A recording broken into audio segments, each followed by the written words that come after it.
시청자 여러분 안녕하십니까? BOA 모닝뉴스 시작합니다.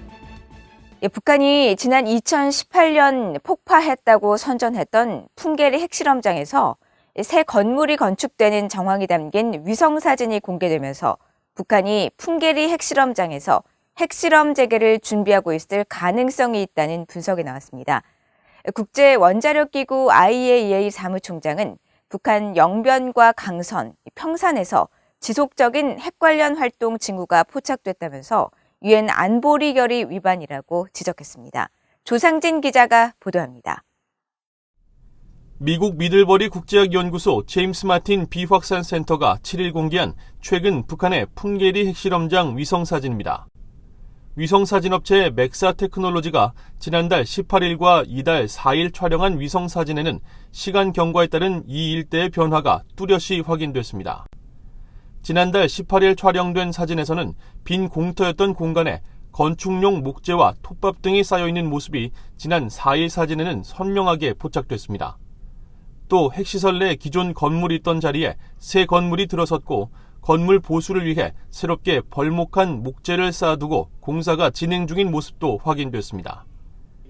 이번 위성사진을 분석한 제프리 루이스 제임스 마틴 비확산 센터 동아시아 국장은 자신의 블로그에 북한은 건축과 갱도 지주공사에 상당한 양의 목재를 사용해 왔다며 풍계리 핵실험장에서 새로운 활동이 시작되고 있음을 시사하는 초기 징후가 포착된 것이라고 진단했습니다. 특히 북한이 지난 2018년 5월 풍계리 핵실험장을 폐쇄 조치한 이후 처음으로 현장에서 목격된 활동이라고 지적하면서 이 같은 움직임은 북한이 핵실험장 상황에 대해 어느 정도 결정을 내렸음을 보여준다고 말했습니다. 그러면서 북한이 올해 초 핵과 장거리 미사일 활동 유예 조치 재개, 즉 모라토리엄 파기 가능성을 언급한 것을 상기시키며 핵실험장 재개를 위해 준비된 상태로 되돌릴 계획을 하고 있을 가능성이 있다고 분석했습니다. 앞서 북한은 지난 2018년 5월 미국 싱가포르 정상회담을 앞두고 2006년부터 2017년 사이 6차례 핵실험을 진행한 함경북도 길쭉은 풍계리 핵실험장을 비핵화 조치의 일환이라며 폭파에 폐기했다고 선전했지만 관련 전문가들을 초대하지 않고 일방적 행사로 진행해 실제 핵실험장 폐기에는 의문이 이어져 왔습니다. 루이스 국장은 풍계리 핵실험장이 핵실험 재개를 위한 준비가 되기 위해서는 최소 몇 개월이 소요될 것이라면서 2018년 갱도 폭파 정도에 따라 달라질 수 있어 아예 다른 장소에서 핵실험을 재개할 가능성도 배제할 수 없다고 지적했습니다. 이런 가운데 라파엘 그로시 국제원자력기구 IAEA 사무총장은 북한이 영변 핵시설과 강선단지, 평산 등에서 핵활동을 지속하는 징후가 있다고 밝혔습니다. 그로시 사무총장은 7일 오스트리아 빈에서 열린 IAEA 정기 이사회 개막 연설에서 지난해 8월 이사회 총회 보고 이후에도 북한의 핵 프로그램을 지속적으로 감시해왔다면서 북한 영변 핵시설에서 5메가와트 원자로 가동과 일치하는 징후들이 계속되고 있다고 밝혔습니다. 또 강선단지와 평산 우라늄 광산에서도 활동 징후가 계속되고 있다면서 북한은 안보리 결의에 따른 의무를 완전히 준수하고 핵확산 금지 조약 NPT 안전조치의 이행을 위해 IAEA와 협력할 것을 촉구했습니다. BOA 뉴스 조상진입니다. 러시아의 우크라이나 침공 사태와 관련해 미국 의회에서는 강력한 대응을 촉구하는 의원들의 목소리가 이어지고 있습니다. 특히 상원 공화당 의원은 북한과 중국, 러시아, 이란에 대해 새로운 악의 축이라고 규정했고 민주당 의원은 러시아 철군 결의안에 참여하지 않은 북한에 대해 악랄한 독재자의 나라라며 비난했습니다. 이조은 기자의 보도입니다. 미국 공화당 소속의 마샤 블랙번 상원 의원은 러시아의 우크라이나 침공 5일째인 지난 1일 트위터를 통해 중국은 우크라이나 사태를 이끈 보이지 않는 손이며 조 바이든 대통령은 우크라이나 침공을 부추긴 중국을 제재해야 한다고 밝혔습니다. 그러면서 북한과 중국, 러시아, 이란을 새로운 악의 축으로 규정하고 북한을 비롯한 이들 새로운 악의 축 나라들을 멈추게 해야 한다고 강조했습니다. 2002년 조지 W. 부시 전 대통령이 북한을 이란, 이라크와 함께 악의 축으로 규정한 지 약 20년 만에 북한은 이란은 물론 이번에는 중국, 러시아와 함께 새로운 악의 축이라고 공화당 의원이 규정한 겁니다. 민주당의 제프 머클리 상원 의원은 지난 3일 트위터에 올린 글에서 유엔의 러시아 우크라이나 침공 규탄 결의에 북한과 벨라루스, 시리아, 에리트리아가 반대표를 던진 것과 관련해 누구에게 투표하는지는 많은 것을 말해준다면서 이들 국가들을 비판했습니다. 특히 북한과 에리트리아, 시리아는 악랄한 독재자의 나라이고 벨라루스는 악랄한 독재자가 이끄는 러시아의 꼭두각시라고 비난했습니다. 딕더빈 상원 민주당 원내 총무도 지난 2일 트위터를 통해 유엔의 러시아 규탄 결의 투표를 거론하면서 북한은 러시아와 함께 동료 살인범이라고 비난했습니다. 블라디미르 푸틴은 시리아와 북한에 있는 단 몇 명의 전 세계 동료 살인범과 함께 완전히 고립됐다는 겁니다. 미국 의회에선 공화당 의원들을 중심으로 북한도 보고 있다며 바이든 행정부에 러시아에 대한 미국의 강력한 대응을 촉구하는 목소리가 계속 이어지고 있습니다.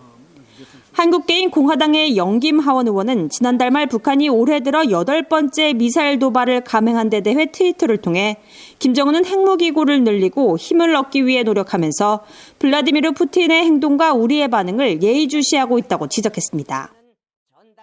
영김 의원은 그러면서 미국의 외교 정책은 세계 무대에서 힘을 보여주고 미국 우방국들의 신뢰를 얻어야 한다고 강조했습니다. VA 뉴스 이존입니다. 북한은 자신들의 핵과 탄도미사일 개발 능력을 입증하기 위해서 지속적인 미사일 시험에 집중할 것이라고 미국의 정보기관이 평가했습니다. 미국 국가정보국장실은 7일 발표한 2022 연례 위협평가 보고서에서 북한이 대륙간 탄도미사일 ICBM과 중장거리 탄도미사일 IRBM, 잠수함 발사 탄도미사일 SLBM 등을 계속 발사하는 것은 핵 공격 능력을 강화하겠다는 강력한 의지를 표현한 것이라고 분석했습니다. 그러면서 김정은은 전쟁 억지력을 강화하고 기술력을 입증하기 위해 단거리 탄도미사일과 순항미사일, 초음속 미사일 등 다양한 새 미사일들을 앞으로도 계속 시험하려 할 것으로 내다봤습니다. 보고서는 또 북한의 사이버 위협 평가에서 북한 정권의 후원을 받는 사이버 전력은 정교하고 빠른 첩보 활동을 벌이며 사이버 범죄에 가담하고 있다면서 북한이 기습적인 사이버 공격을 감행할 가능성이 있다고 전망했습니다. 북한이 최근 정찰위성 개발이라고 주장하며 탄도미사일을 발사한 것은 불필요한 도발 행위라고 미국 국방부 대변인이 지적했습니다. 존 커비 국방부 대변인은 7일 정리브리핑에서 북한의 최근 이딴 미사일 시험 발사는 불필요한 도발이라면서 북한은 이런 미사일 발사와 도발을 중단해야 한다고 말했습니다. 이어 북한과의 관여 의지를 거듭 밝힌 미국 정부의 입장을 강조하면서 북한도 미국과 전제 조건 없이 대화에 임할 것이라는 신호를 보내고 한반도의 긴장 완화를 모색할 외교적 길을 찾을 것을 촉구한다고 밝혔습니다. 앞서 북한은 지난 5일 동해상으로 올해 들어 9번째 탄도미사일 추정 발사체 한 발을 발사했으며 6일 관영 매체를 통해 전날 발사한 탄도미사일이 정찰위성 개발 공정 계획에 따른 중요한 시험이었다고 주장한 바 있습니다. 한국의 대통령 선거가 9일 실시되면서 한국 내 탈북민 3만 4천여 명의 18세 이상 유권자들도 투표에 참여하고 있습니다. 탈북민들은 국가의 최고 지도자를 직접 선출할 수 있다는 것이 자유세계의 큰 장점이라면서 왜 북한은 지도자를 주민들이 직접 선택할 수 없는지 주민들이 반문해야 한다고 지적했습니다. 김영권 기자의 보도입니다. 한국에서 방송인으로 활동하는 북한 자강도 출신 정윤아 씨는 최근 자신의 유튜브 채널을 통해 한국 대통령 선거에 대한 경험을 나눴습니다. 북한에 있을 땐 몇 년마다 지도자가 바뀌는 한국의 대통령 선거에 의문이 컸었지만 한국에 온 뒤 국민이 직접 투표로 지도자를 선택하고 교체할 권리가 있다는 사실을 보고서야 그 이유를 깨달았다는 겁니다. 아니 대통령이 왜 어떻게 바뀌지? 왜 바뀌지? 그리고 저건 누가 어떻게 바꿔놓는 거지? 우리나라는 왜 대통령이 안 바뀌지? 왜 정신제지? 탈북민으로 역시 유튜브 채널을 운영하고 있는 안혜경 씨도 국가 최고 지도자가 국민에게 낮은 자세로 선택을 호소하는 한국의 대통령 선거를 보고 자유세계에 온 것을 실감했다고 말했습니다.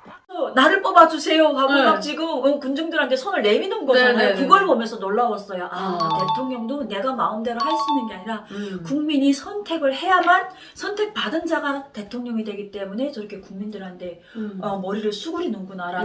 제대로 된 나라에 왔구나.